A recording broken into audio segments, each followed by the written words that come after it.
So the idea of reunion, the name is about coming back to ourselves. So coming back to who we truly are, reuniting with our core. In my own experience, once we're more able to do that, then we can reunite with each other. So there's an aspect of community. So that's kind of where reunion, the core reunion, coming back to ourselves. Really a place to do sacred medicines. So the medicines that we do are ayahuasca or psilocybin. So we don't combine those. Guests come down for either an ayahuasca 7-day retreat or a psilocybin 7-day retreat. Both of those medicines are done in a ceremonial context. Obviously, different medicines with different histories and are done somewhat differently, but the idea of a ceremonial context is what we do at Reunion.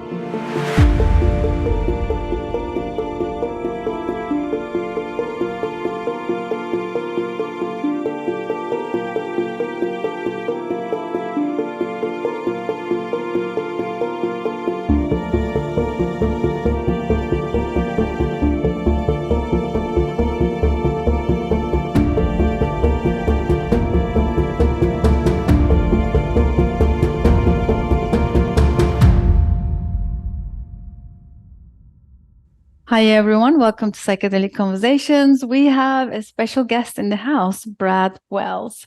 Welcome, Brad. Welcome. Yes, nice to meet you, Susan. Thank you very much. It was really nice to meet you, and we're looking forward to this conversation. I hope our listeners are going to be really finding this useful. And we've been looking forward to also talking a lot about the retreat centers around the world. So you are from reunionexperience.org. That's the website. Reunion is the retreat center in Costa Rica. That's correct. And you are the founder, steward, and workshop facilitator. So I just want to give a little bit of a context to our listeners where your background, so they can connect with you, and then we'll take it from there. Sure. Yeah. Well, thanks again for having me on. I'm Canadian, so I've spent most of my life in Canada. And then about 5 years ago, I was looking to take a break. I was really tired and ended up at a center in Costa Rica. I thought I was going to do yoga and plant medicine and just relax. And I ended up unexpectedly at an ayahuasca resort. And at first I was like, what's this all about? I wasn't really too happy to be there. And 3 days later, after 3 ceremonies, I just had a transformative experience. So that was kind of my introduction to plant medicine, to ayahuasca. I had this conception that it was a drug and probably wouldn't have signed up for it had I thought that, that was part of the program. But really, really grateful the way it all worked out. So you ask how it happened, I kind of unexpectedly ended up at an ayahuasca center in Costa Rica. And that's what gave birth ultimately to Reunion.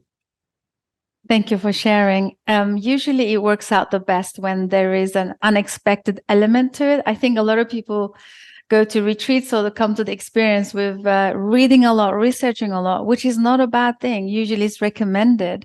However, sometimes this random or spontaneous experience can be really helpful. What are your thoughts on that? I agree. We have a lot of guests that come with a long list of what their expectations are. Which can kind of set them up in a certain direction. At the same time, I think looking back personally, having a little bit more of an understanding of what this was about, probably it wouldn't have hurt me, right? Like I think, I spent one night on the mattress thinking, oh my goodness, I'm in a cult. Like this is a cult, right? Just because I wasn't even aware that you're going to take the medicine and then lay down on a mattress. So, had I had a little bit more understanding, I think I could have stopped or avoided some of those stories that were running through my mind. Yeah, I love that. Thanks for speaking to the harm reduction piece as well. I know we talk a lot about being informed, being educated, and coming to an experience equipped with all that information is always the best, of course. But there are some of us out there, like yourself, just randomly found their way into the medicine, right? It's so many people are out there without even knowing what this was. Yeah, and really thankful that it happened, and when I look back on it, for me, it probably was the only way that would have enabled me to experience the medicine, because I would have had so many walls up, so many ideas, so many stories about this that I wouldn't have gone there. And one of our teachers said to me once, it's the classic, the medicine calls. So when you're ready. So I've heard that phrase, numerous times throughout the years. And so I'd look back and I go, yeah, I got the calling. It just had to do it in a way that would work for me. Yeah, absolutely. So always a disclaimer out here, please, make sure you really do your research and find all the information necessary. So Brad, let's talk about the reunion retreat. Is it ayahuasca retreat? What other medicines do you guys offer? What are the programs? How does it all work? Right. So we do two medicines, right? So first of all, with reunion, maybe just kind of start with that. So the idea of reunion, the name is about coming back to ourselves. So coming back to who we truly are, reuniting with our core. In my own experience, once we're more able to do that, then we can reunite with each other. So there's an aspect of community. So that's kind of where reunion, the core of reunion, coming back to ourselves. And really a place to do sacred medicines. So the medicines that we do are ayahuasca or psilocybin. So we don't combine those. Guests come down for either an ayahuasca 7-day retreat or a psilocybin 7-day retreat. Both of those medicines are done in a ceremonial context, right? Obviously, different medicines with different histories and are done somewhat differently. But the idea of a ceremonial context is what we do at reunion. Mm-hmm. And why is that important? Your perspective on that would be great. Well, I think there's different modalities. There's a lot of one-on-one working specifically with psilocybin in a treatment or a clinical setting, which I've heard over and again of amazing results.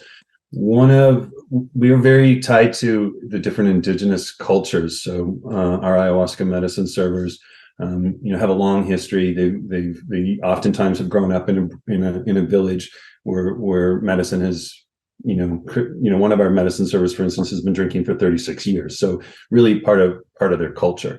So, I think the learning from that is a lot of healing is done in community. And we'll do a sharing circle after every ceremony the next morning, and just listening to the guests share their experiences, to share their stories, is so healing. I mean, it's one of my favorite parts of the week myself, is to sit there and just to hear the journeys, to hear the experiences, and how much that touches different individuals. So that sense of community, that sense of healing together is what we try to incorporate at reunion. That is wonderful.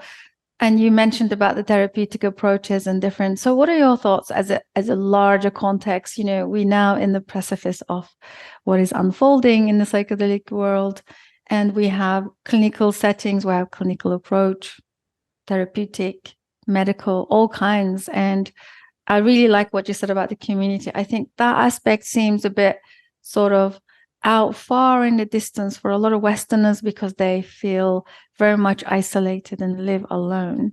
So yeah, that would be amazing if you could share your perspective. Yeah, I think the way I view it, Susan, is there's no one way to do medicines. There's no one path, right? So we're certainly not at reunion saying this is the only way that medicine should be done. We're saying that it's a way that resonates with us, and it may resonate with other people. It is in a ceremonial setting. It is in a retreat environment for 7 days, and it is in community, right? I personally have not experienced a one-on-one clinical setting, with a therapist, but the stories I've heard and the feedback would only suggest to me that it's also very profound for the people experiencing that. So I think what we try to do at reunion, we do have a psychotherapist team that helps on our intakes if there's questions, and sometimes there's some integration support, that extra integration support that's provided. So, I think there's a place for both. I think there's a place for these therapies that have really been effective. And I think there's a place for, a setting that provides support in a community environment. Yeah, that is very helpful. Thank you. I was just going to move on to the question of how does your screening work and how do you take your intake? So you touched on that. What type of people are not really allowed or screened out in your process? Like, what are those, checklists that you tend to stick by? Yeah, there's a medical screening process that we go through to make sure that the medications the individuals are not going to be contraindicated with ayahuasca or psilocybin. So we do a screening of the medical, because the medical safety is really important. But also, what's really important from a reunion perspective is, we're not an environment for people that just want to go out and experience a bunch of psychedelics, right? So we do have guests that, I'm going to be in Costa Rica. I'm, skydiving Thursday, and Friday I want to do ayahuasca, and then, I'm going to do some other really amazing event. That's fine. I mean, that's just not who we are. So that idea of checking this off a bucket list and an experience. Let's go on a trip. That's not us, right? We're really more of an environment for people that are wanting to really do a lot of personal work. I may use the word personal work. Someone else may call it healing. Whatever that word is for you, but it's about growth and self-development. And again, coming back to our core essence, right? So I think if there's lots of places to experience medicines, and reunion is really attracting people who resonate with more that vibe. That's wonderful. I had no idea that would people come out there doing different events and then squeezing in an ayahuasca session. I had no idea. Yeah, I hear that more and more, and not so much in Costa Rica, but I've heard stories, you can be walking down the street and someone will offer you ayahuasca in certain countries, because it's so well known for these medicines. So for us, it's just really a different environment that we've created, that we're trying to create and support. And it's, like I said, one of inner transformation. Yeah, that's wonderful. What are your facilitators, the teachers, the indigenous teachers say around the Western use or the trending at the moment? It's really trending. And what do they say about that? Yeah, well, it's interesting because one of our main medicine servers, who does probably the most weeks with us, he's from Peru, and has been drinking since he was 12, right? And he tells the story to guests. I was there last week, and he told it again about how when he grew up, this was something that was kept very secret for the village. I mean, he was instructed, even when he went off to university, he was instructed by his father, not to be speaking about this. This is something that's sacred for our community. And as he grew a little older, and sitting with the medicine, he really felt that the medicine was telling him, now is the time to share this with the Western world and people outside of these, the smaller communities. So when he sits with us in Costa Rica and shares that story, it's really inviting, because it's not, us coming and kind of taking this and commercializing it. It's really him honoring that call that he had to share his medicine and to make it available. So, I think that what I'm hearing when I hear Indigenous wisdom keepers speak that way is that there is a place for these medicines for the Western world, right? I mean, personally, I'm super grateful, that I had the opportunity. And I think it's a real opportunity for the rest of the world to do some really deep healing, some really deep inner transformation. So, I can only relate that personal story of his and him bringing his medicine to reunion, but it's a positive one, right? Yeah. I think there needs to be a lot of respect given back with the idea of reciprocity, that these medicines are a gift versus a right, and really that's our view. We're grateful that this is something that we can make available. Yeah, that's wonderful. Please share some also information around. It's a nonprofit organization, so nonprofit company. It's a nonprofit business. So the purpose behind it, and in terms of like reciprocity and taking care of and respecting these medicines, and what are you guys offering? What are you guys doing on that? And yeah, what would you like to share about, if let's say people are really resonating with, I know a lot of business entrepreneurs and people that are really into the business side of the medicine. They are looking to create retreats or programs or teachings, but there is this big question about the reciprocity. So how do we give back? How do we take care of that side? Yeah. So I can really just speak to my own experience with the medicine. So I had the opportunity to be at various places that did medicine, and one of the things I saw were didn't resonate. I saw sometimes it was, how do we make money? How do we upsell? How do we do certain things to maximize revenue? Which, that's the business world. I mean, you have customers so that you can make as much money as possible off those customers. My experience with the medicine, and the reason we set Reunion up as a not-for-profit is to remove that element of, we're doing this for money. So our goal is to be sustainable, to pay our bills, but it's not driving for a profit, right? Myself, I've made the commitment. I do not receive any compensation from Reunion. I don't put any of my expenses through. Just my commitment to remove that energy of what I'm doing is for profit. And I spent 25 years in business, and every time I sat on a plane beside a customer or did an event with a customer, it was always so they would either like our company, like me, buy more, stay with us. I mean, that was always the objective at the end. So even as I sit here today with you, Susan, I'm not doing this to drive guest count and increase our profitability. I can sit here and know that the reason I'm doing this is because I believe this is an important medicine that people need, and really to let people know that Reunion is there as one of those options. So I just think it just removes that. You're a customer. We don't use the word customer. We use the word guest.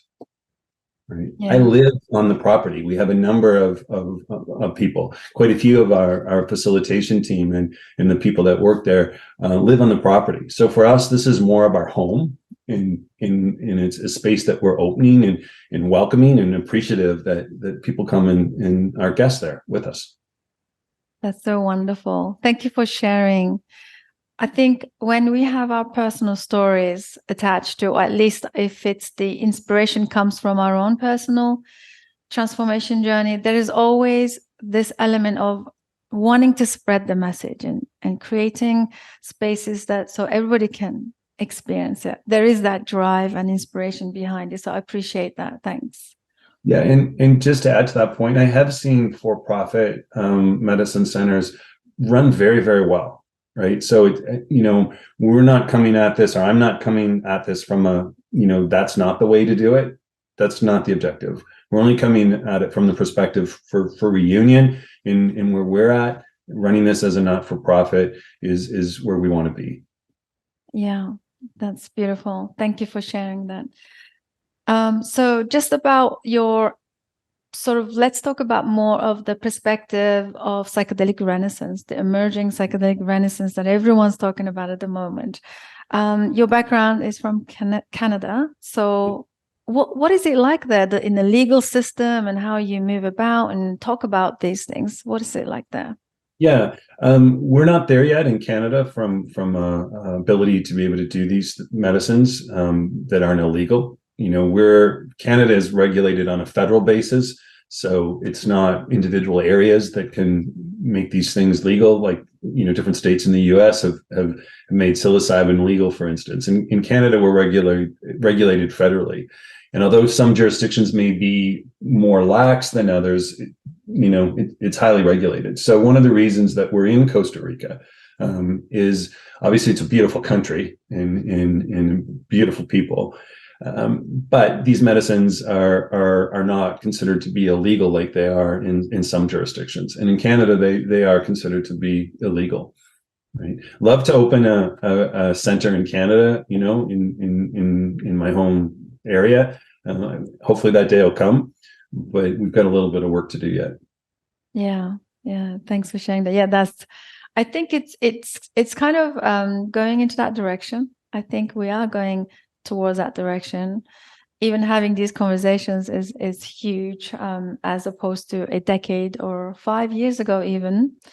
And yes, and US is really driving, like leading the way, and it's looking hopeful. It's looking hopeful. It is, yeah. And I think that, Canada was one of the first countries to legalize federally marijuana. So there's an understanding that these things that I grew up thinking this was a hard drug and this was going to really, really be bad. And marijuana is now legal and the country is doing great, right? So there's people have understood the benefits of some of these medicines that at once were considered to be highly illegal. Yeah, I once heard that apparently some dispensaries were popping up in Canada, like selling psilocybin. Is that true? Yeah, there has been a few. Kind of like to go back, originally with marijuana, there would be dispensaries open and they'd be open for a bit, and then the police would close them down, and then they'd open on another street corner, and then it became legal. So everyone's in a shop with regulations. And in magic mushrooms, psilocybin are kind of at that stage now. So 1 week there's a shop on the corner of Queen Street in Toronto that's selling psilocybin, and next week it's gone to open someplace else. So we're kind of at that early stages. Yeah, yeah. Sounds good. Sounds good. Yeah, it's like a collective effort. I think there's a lot of people that would like this to be a medicine for everyone. Yeah. Yeah, I know based on my own personal experience that certainly I would like to see that. Please share with us what was life before your medicine journey, and then some of the changes that you can maybe share with our listeners.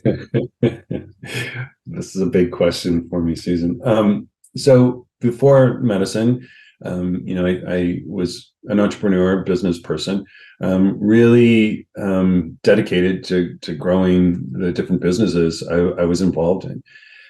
Working hard. I was married to a wonderful woman for close to 25 years. And a lot of my time was spent at work. I remember Sundays used to be my favorite time in the office because there were no distractions, so I could just get a lot of work done. And when I did the medicine the first time, or the first week, I came to this realization that I was getting a lot of my self-worth out of my company. And I remember having this conversation, no, that's not me. Right? I had other friends. I was like, no, it's definitely this person, and it's definitely this person who get their identity out of their company. It's not me. And the more I sat with it, the more I could see that, yeah, I was deriving a lot of my self-worth from trying to achieve. I grew up, with the whole idea of a good person works hard. Being a man is about providing, making an income. So I really adopted all of that into my life. And what I started to realize with ayahuasca is that wasn't really me. I didn't need that, and I could let it go. So it was a couple of ceremonies in, but I had made the decision to then sell my company and not be so identified with that organization. Wow. So I sold it, and that provided some of the original funding to start Reunion. Yeah, that's profound. Such a leap in faith, isn't it? It's just unknown and just jump. Yeah, I think the most profound was just to realize how much my self-worth was tied up in external things. The car, the house, the vacation, all of these things that I really thought were important, right? Not to show off, like, look what I have. For me, it was really coming from it was telling me that I was worthwhile, which is a hard thing to satisfy, right? Yeah. Because I'm always comparing to, well, yeah, we were successful, but we're not as successful as we could be. So there was always a higher bar, always more to try to achieve. And, that was one of the learnings in the medicine, that's an external validation that perhaps I could give up. Yeah. Yeah. I think a lot of the listeners would resonate with that. I think in the West, we have been tied into that achievement, success, and that driven, inspiration to just have more, accumulate more, take Yeah. more. And I think for me, the more was really, it wasn't external. I realized I needed it to prove to myself that I was worthwhile. It's a profound shift to come, at least for me, it was to have this realization that I wasn't this external stuff that I was trying to do.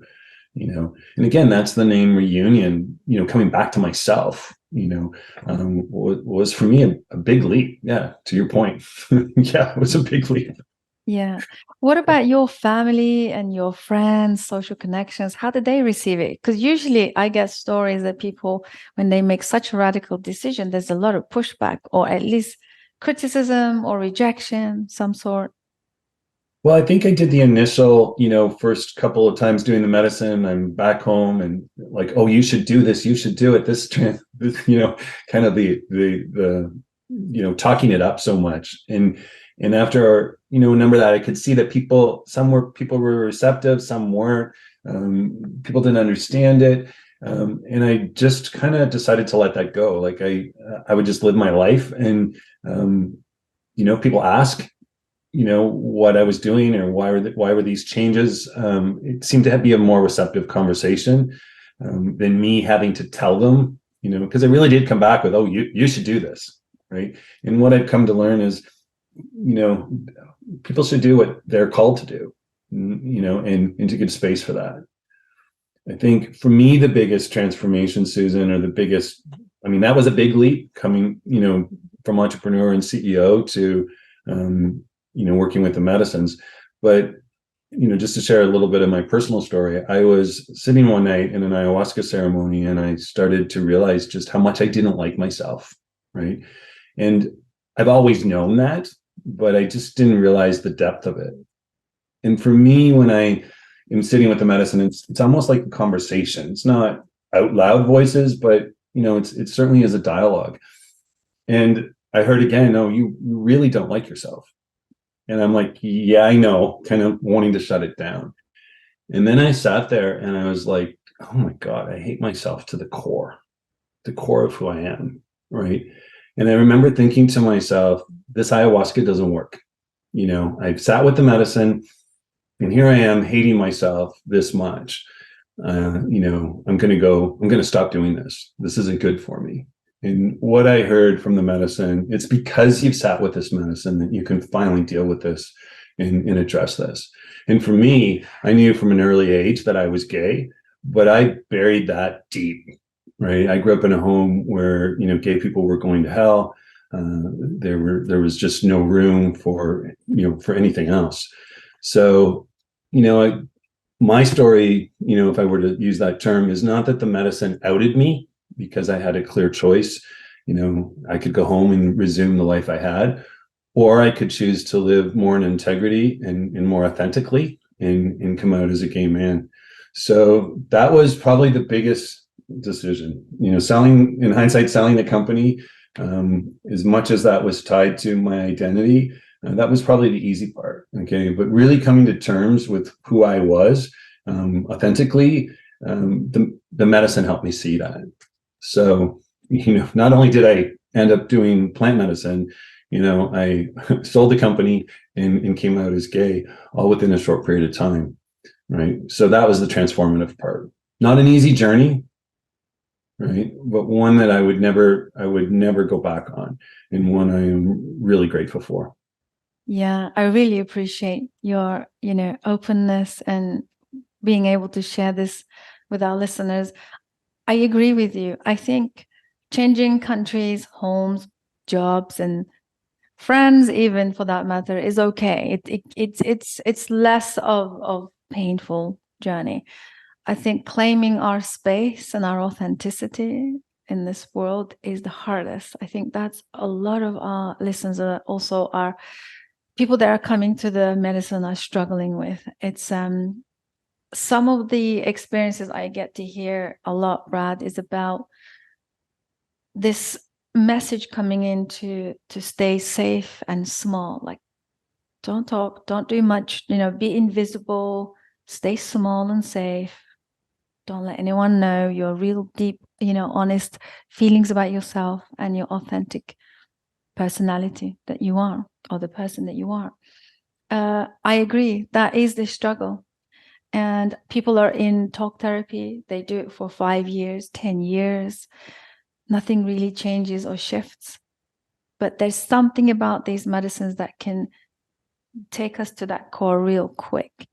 So what I wanted to say with this is that, how did you know that this was already within you? Because what you said was really powerful about many people would do the same. Oh, this is not working.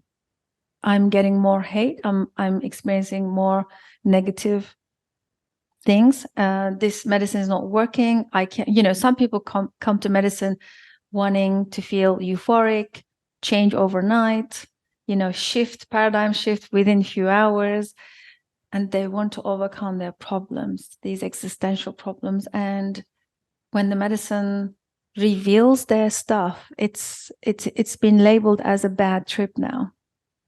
So how did you distinguish this was within you? And then did you get help? Did you get integration support? What was that journey like? I think all of that, like the integration, the support, the community around is really important. One of the learnings I had early on from one of the teachers I was able to spend time with was that, this idea of a good trip or a bad trip, to let that go. I actually remember once deep into medicine, I was in the washroom and just having a really rough time. And I said to the medicine, why does every one of these ceremonies have to be so tough for me right now? Like, it's just, I remember saying, what about the birthday parties and the fun times I had in my life? Like, how come I'm not going into any of that? Like, where are the happy times? And I heard it as clear as can be. You don't need healing from the happy times, right? Where we're going with this is to deal with the hurt and the pain and the stories that you've been told about yourself and the stories that you tell yourself about yourself. Going into that is where the medicine really spent a lot of time with me. So, I heard it externally, but it was on the medicine that I just came to that realization with the help of the medicine. That this is why it was tough. Okay, these were the things that needed to be brought up and dealt with. Right now, there's also been happy times and joyous, times with the medicine. So I wouldn't want to paint the picture. It's all this heavy. I mean, God, life is so different now, right? So, I definitely say that those tough journeys, those tough, what people will call a trip, in my own experience, are worth it, because you're going into some of that stuff that's challenging. Some of the stuff that takes years and years to ever get to in talk therapy. Yeah, absolutely. This is wonderful. It's like giving the context of what is it? What's a bad trip? What's a good trip? What do you look for? Yeah, and of course, that's kind of the way we grow up in the Western world. Like, there's a, if we're not, there's no room for being sad because we got to be happy. There's no room for being angry because we always have to be the other way. And I think that what the medicine has shown me is the full self. All of these emotions, all of who we are great, right? There is no bad emotion. There is no good emotion. Experience them all. That's life. That's the joy of life. Right now, we may want to respond to certain things differently over time. I can say now that, when I do feel anger, I'm certainly able to, experience that in a way that's a lot more serving than it used to be. But yeah, it's a journey. Experiencing the full self. Yeah, I'm so glad you said that. It's the self-acceptance journey, after all. Yeah. And I'm going to be sad, and I'm going to feel lonely sometimes, and I'm going to feel happy sometimes and great sometimes. It's experiencing all of that in my own experience is adding a richness to life that that I never had before. Yeah. Again, accepting the contrast does bring more richness and, wonder and purpose, I guess, Yeah. right? Yeah. Mm. So, I've come to be just as thankful for the journeys that are challenging, that are difficult, as I am appreciative for the ones where there's a lot of love and light. Yeah. Yeah. Wonderful. Wonderfully said. Thank you. And what about the harm reduction and some of the integration processes that you offer in your retreat? So maybe it's a good way to kind of go in there, and then we want to also learn about different offerings you have as we're coming to the end of our conversation, because I can easily stay and talk to you about our personal stories for a long time, because they really open us up. I think they really open our hearts. And it really connects. And I think a lot of people resonate with the personal stories a lot. Thanks. Right. Well, currently at Reunion, we're running 3 different programs, right? We just finished our first Cultivating Pride, which was gay men. So it's all gay men for the week. Beautiful container. People really felt like, they could relate, they were accepted, and we're going to do the full LGBTQ plus throughout the year. So we have a very specific integration program for that particular week.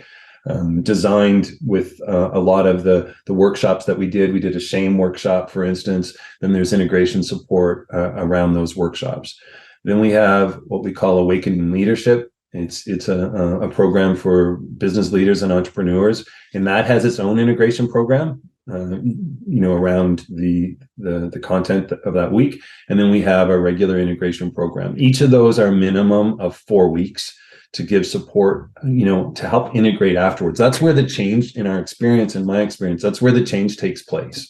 That's where we can take the awarenesses and the insights that we got in the ceremony and start to implement them into our life. And then we also do a monthly call, a community call. So for anyone that's been to Reunion, that like to stay connected, might have questions, there's that ongoing support. So it just doesn't end after a 4-week period. The integration is really important. So we're looking at how can we extend that more and more for people. These are really wonderful, Brad. I really appreciate this. Because I tend to hear from some of the retreats, for example, when they talk about their offerings, they would say, oh, we have 2 nights of ayahuasca ceremonies, or we have a weekend retreat, or a 7-day retreat with ayahuasca, or maybe like psilocybin. But you're very specific in your program and the title, which I began to value so much more over the years, because coming from a therapy background, I always thought it's about the container, it's about the setting, it's about bringing people to connect and bring in the right structures, and then the medicine. It's never been so. There are lots of retreats that really highlight, oh, it's an ayahuasca retreat, or it's iboga or ibogaine retreat, or it's psilocybin, which I appreciate that too, because they need to be clear about what this is. But giving a title or giving a context of what they will be experiencing in these programs, calling them a program, I think so appropriate. Yeah, thanks for that. It's a more challenging way to run the center, because oftentimes if you get 1 week right and you just repeat it, that's an easier way to go. But we just feel, to serve these different communities. We have a Women's Week coming up as well this year in 2024. To serve those different groups in a more unique way, I think does the program more benefit? Does the guest more benefit? Yeah, that's great. Wonderful. So it's been so great meeting you and learning about you and your story and the mission with your retreat. So where can our listeners find you? The ones that are listening, of course, will have everything in the show notes after. So how to get a hold of us at Reunion? We're located in Costa Rica. Our website is reunionexperience.org. Welcome any questions. We can also book discovery calls if people have further questions or unique questions about their own potential journey or retreat. Wonderful. And I did look into your retreat. It's a beautiful setting. I've seen the pictures. I was looking at your team. You have a solid team. Seems like they're a really good team you have. So we just appreciate that we connected. So hopefully we might have you back soon to follow up. We love returning guests because we like to follow up and see what projects and things you're working at the moment and in the future. So that's going to be exciting. Yeah. Well, Susan, thank you for having me on. I appreciate it. Absolute pleasure. Thank you. Thank you, everyone, for joining us. Hope you guys enjoyed this conversation. Do comment, share your experiences, ask a question. You can directly get in touch with Brad and his team, or you can just share in the comments. Don't be shy. And I'll see you guys on the next one. Bye for now.